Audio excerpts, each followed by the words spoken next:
दिव्या दिव्या दिव्या ऐक ना कोणीतरी आलंय बाहेर. मी गेलो तर बरं दिसणार नाही. तू जातेस का? आय मीन तुम्ही जाता का? ओके मी बघते. तुम्ही आताच थांबा.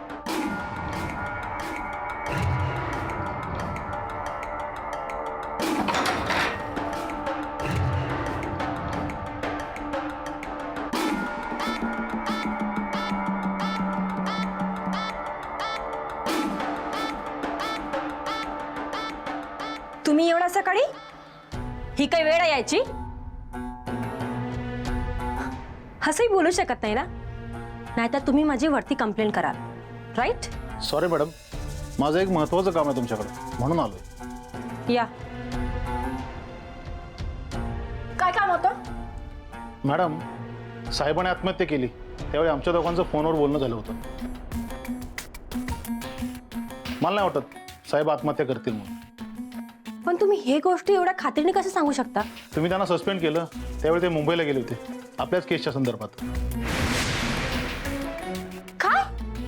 तुम्ही हे गोष्ट मला आधी का नाही सांगितली? साहेबांनी सांगितलं होतं कोणाला सांगू नका म्हणून. त्यांना वाटलं तुम्ही तपास बंद करायला सांगाल म्हणून. मॅडम, सरांच्या हाती मुंबईला गेले त्यावेळी देवी सिंग विषयी महत्त्वाची माहिती हाती लागली. ते म्हणाले होते देवी सिंगला मॅडम समोर हजर करतो म्हणजे माझ्यावर त्यांचा विश्वास बसेल. काय? हो मॅडम, साहेबांच्या हाती माहिती लागल्यामुळे ते खूप खुश होते. ते आत्महत्या करणं शक्यच नाही. त्यांना कोणीतरी मारलंय आणि आत्महत्या केली असं बसवण्याचा प्रयत्न केला.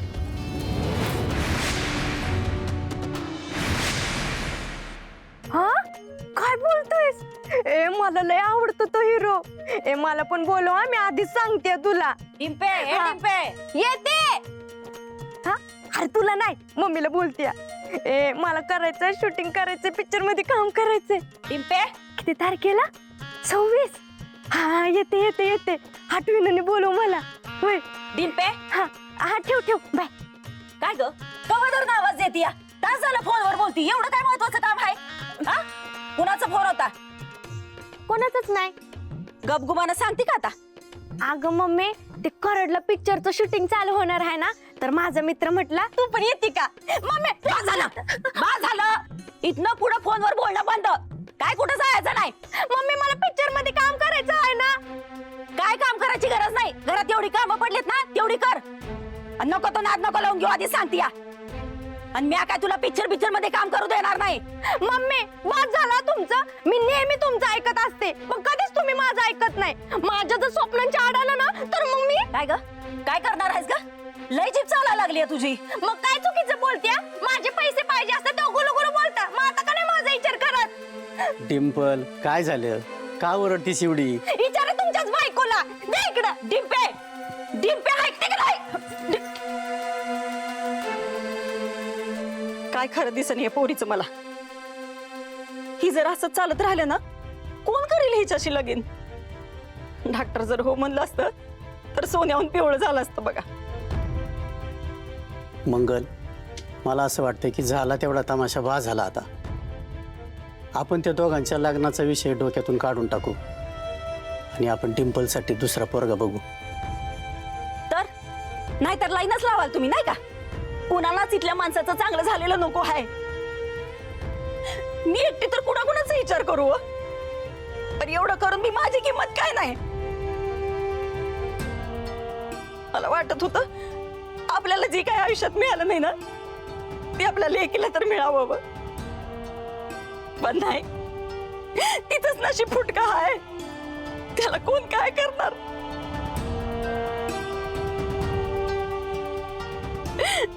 नाही बाबा, आपल्या मनाची समजूत घालायची आणि एक एक दिवस ढकलायचा.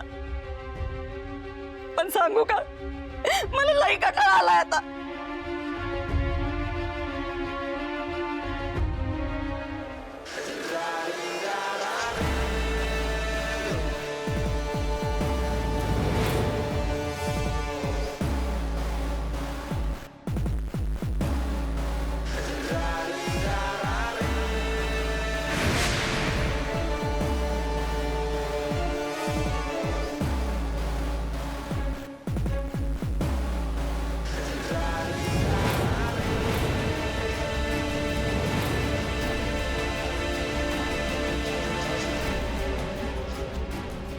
मी आहे ना.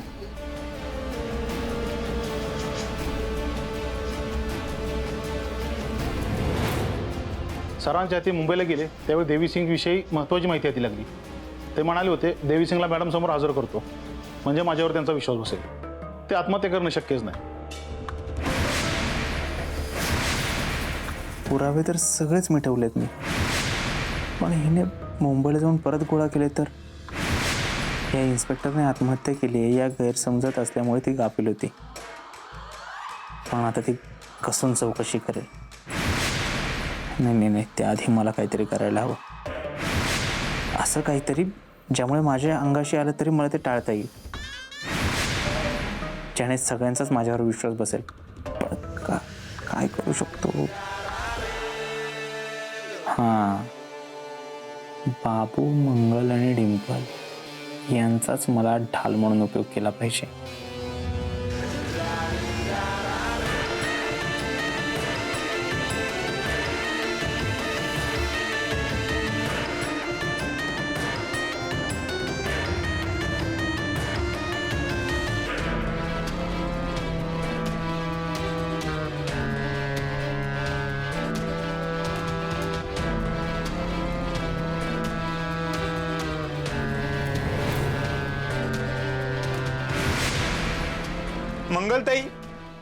मंगलताई, बाबू दादा,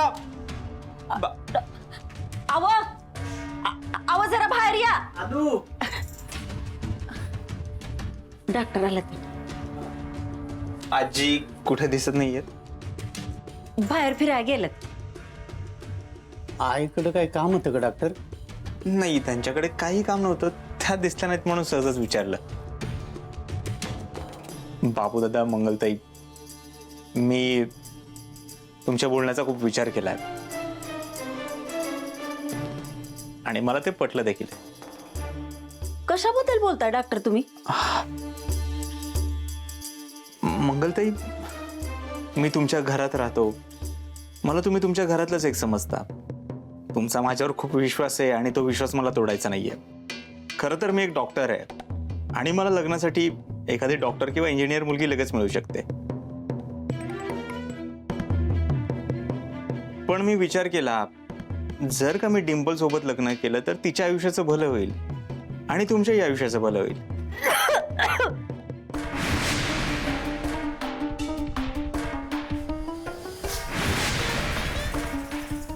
एका रात्रीत असं काय झालं की डॉक्टर असं लगेच लग्नाला तयार झाले? काहीतरी कान नक्कीच केला असणार आहे ह्यांनी. काय असं ना, माझा फायदा होतोय ना, हेच महत्वाचं आहे. काय बोलताय डॉक्टर? माझा तर माझ्या कानावर विश्वासच पसंत झालाय. खरं डॉक्टर, तुम्ही माझ्या डिंपलची लगीन करायला तयार आहे? हो, पण मी फक्त विचार करतोय, अजून निर्णय माझा पक्का झालेला नाहीये. जसा माझा निर्णय होईल तसं मी तुम्हाला येऊन सांगेन नक्की. माझी खात्री आहे, तुम्ही किती बी विचार केला तरी शेवटी होकारच देणार. पण मी असं काही बोललोय हे घरात आणि गावात कळू देऊ नका. नाही बया, कुणालाच कळणार नाही. पण तुम्ही ना फक्त लवकरात लवकर होकार कळवा, बाकीचं मी बघते. हो, येऊ मी.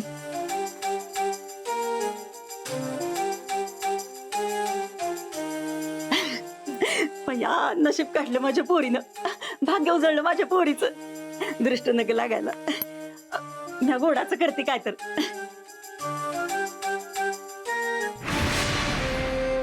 माझं भाग्य उजडले का डॉक्टरांचं नशीब खराब आहे? हे मला लवकरच कळेल. काहीतरी गडबड नक्कीच आहे. पोलीस स्टेशनमध्ये रणजित साहेब असल्याशिवाय मजा नाही का? खरं का? जय हिंद साहेब. जय हिंद. मॅडमना बोलवून आणू? त्याची काही गरज नाही, त्यांना बोलवायला सांगतो मी नंतर.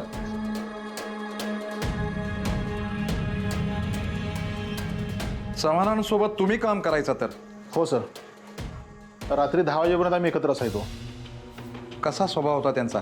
लय भारी स्वभाव होता साहेब. कामाच्या बाबतीत लय प्रामाणिक होते. कसल्या टेन्शनमध्ये होते का? हो. कसल्या? गावात गाठणारी गुन्ह्याच्या पाठीमागं कोण आहे याचा छडा लावायचा निश्चय केला साहेबांनी. पण हे तर आपलं कामच आहे. त्या टेन्शन आणि प्रेशर घेण्यासारखं काय होतं? त्यांना काही फॅमिलीचं टेन्शन होतं का? बाहेरचं काही प्रकरण किंवा काही भांडण? फॅमिलीचं काही नाही आहे, बाहेरचंही काही नाही. कामावरच जरा त्यांचे वाद झाले होते. दिव्याबरोबर ना? हो. वाद टोकाचे झाले होते का? दिव्याने त्यांच्यासोबत काही बोलताना चुकीचे शब्द वापरले होते का?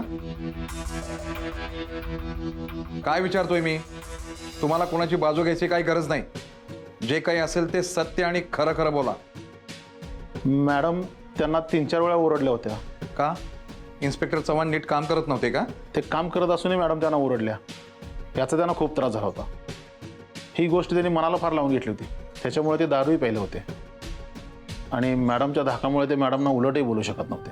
काय बोलू शकत नव्हते? हेच की ते प्रामाणिकपणे काम करतात. एकदा दारू पिऊन पोलीस स्टेशनमध्ये आले होते, पण मॅडमने त्यांचं ऐकूनच काही घेतलं नाही. ठीक आहे, एक काम करा, तुमच्या दिव्या मॅडमला बोलवून घ्या. सांगा त्यांना मी वाट पाहतोय त्यांची. हो साहेब.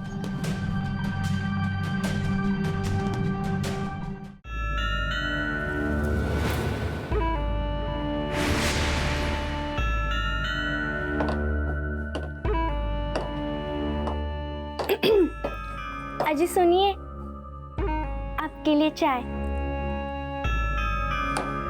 अहो घ्या ना. डिंपल, तुझा हा बालिशपणा बघूनच मी तुला लग्नाला नकार दिला होता. हा मग आता काय झालं? एका रात्रीत निघून गेला का माझा बालिशपणा? असं काय घडलं एका रात्रीत? आणि काय हो, तुम्हाला काय वाटलं तुमच्याशी लगीन करण्यासाठी मी सारखं तुमच्या मागं लागेन? माझ्याशी लगीन करा ना डॉक्टर, प्लीज लगीन करा ना, असं सारखे विनवण्या करीन? मला माहित आहे हे लगीन करण्यामागं नक्कीच तुमचा काहीतरी डाव आहे आणि यात तुमचा फायदा बी आहे, बरोबर ना? हो, मी आपल्या दोघांचा फायदा बघितलाय. मी बघतो ना तू किती मनापासून काम करतेस. डिंपल, अगं मला खूप काळजी आहे तुझी. सकाळी बघितलं ना मी, तुला शूटिंगला जायचं होतं, मंगल त्यांनी जाऊ नये दिलं. डिंपल, मला नाही वाटत तुझं या घरात स्वप्न पूर्ण होईल. डॉक्टर, अहो किती काळजी करता माझी. आता हे काळजीचं नाटक करून झालं असेल ना तर गप गुमानं सांगा, या मागं तुमचा काय फायदा आहे?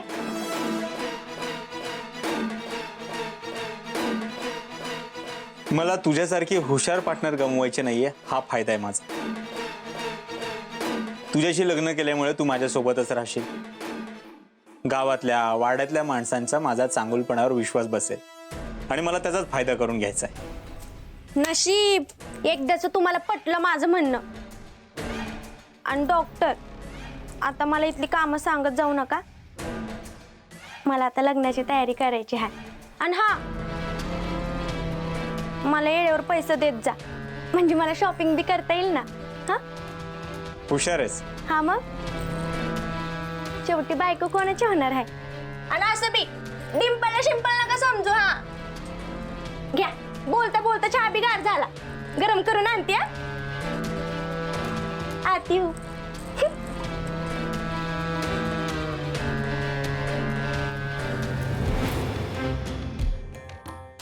इन्स्पेक्टर चव्हाणांच्या आत्महत्येबाबत तुमच्यावर जे आरोप केले जात आहेत त्याबाबत काही म्हणायचंय तुम्हाला?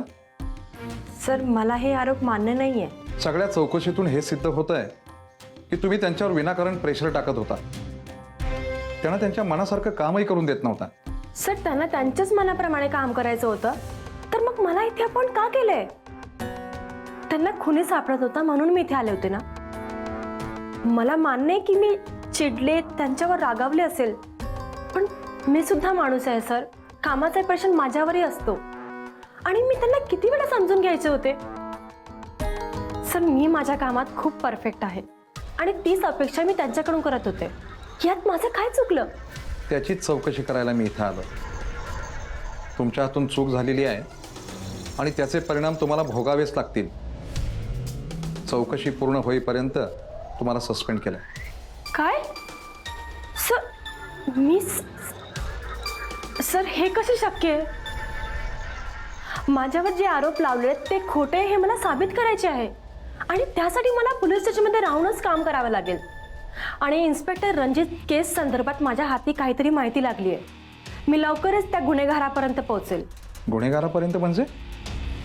तुम्हाला काय म्हणायचंय? इन्स्पेक्टर चव्हाणांचा खून झालाय? हो, मला खात्री आहे की इन्स्पेक्टर रणजित आत्महत्या करू शकत नाही. दिव्या, स्वतःच्या चुकांवर पांघरून घालण्यासाठी जर तुम्ही नवीन गोष्ट तयार करत असाल तर हे महागात पडेल हा तुम्हाला. सर, मी असं काहीही करत नाहीये. प्लीज माझ्यावर विश्वास ठेवा. प्लीज मला एक संधी द्या सर, स्वतःला सिद्ध करायची.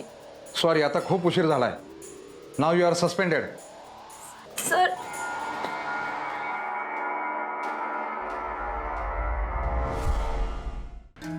डॉक्टर, तुम्ही या ना, या.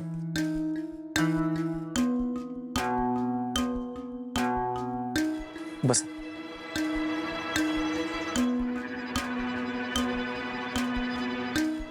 कशा आहात?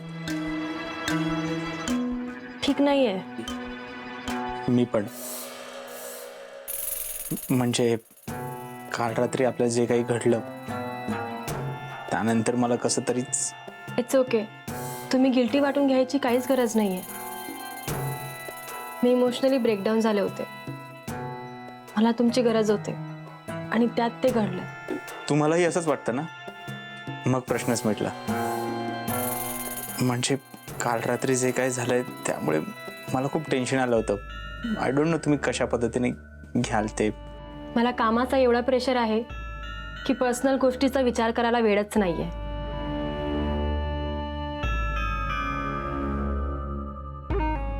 आज पुन्हा काही झालंय का? माझी चौकशी झाली. काय? तुमच्यासारख्या प्रामाणिक ऑफिसरची चौकशी त्यांना कळत कसं नाहीये? तुमच्यासारख्या प्रामाणिक व्यक्तीवर कसा काय संशय घेऊ शकतात? त्यांनी माझ्यावर शक केलं याचं वाईट वाटत नाहीये मला. मला या गोष्टीचं वाईट वाटतंय की मला त्यांनी इनोसेंट प्रूफ करायची संधी सुद्धा दिली नाही आणि माझं काही न ऐकता चौकशी होईपर्यंत मला सस्पेंड केलंय. काय? मला प्रचंड राग येतोय या सगळ्यांचा. तुम्ही शांत व्हा. स्वतःला त्रास करून घेऊ नका. आणि सस्पेंड झालं म्हणून काय झालं? तुम्ही बाहेर राहून सुद्धा स्वतःला निर्दोष सिद्ध करू शकता. पण वर्दीत जे काम 8 दिवसात झालं असतं, आता मलाच माहित नाही त्या कामाला किती वेळ लागेल. मला खात्री आहे, तुम्ही लवकरात लवकर निर्दोष सिद्ध व्हाल. तुम्ही तरी आता ओळखायला लागलात, पण तरी सुद्धा तुमचा किती विश्वास आहे माझ्यावर. मला कळतंय तुम्हाला खूप वाईट वाटत असणार. काळजी करू नका, मी आहे ना. ऍक्च्युअली मी तुम्हाला एवढं खचलेलं नाही बघू शकत. डॉक्टर, माझ्या डोळ्यासमोर खूप अंधार आहे. मला खरंच कळत नाहीये मी काय करू. मारायला मी काय सांगू? काही सांगायची गरज नाहीये.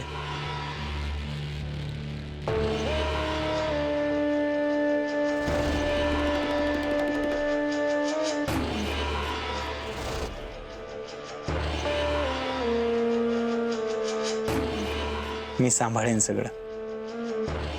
आता तुम्ही आणि मायरा माझी जबाबदारी आहात.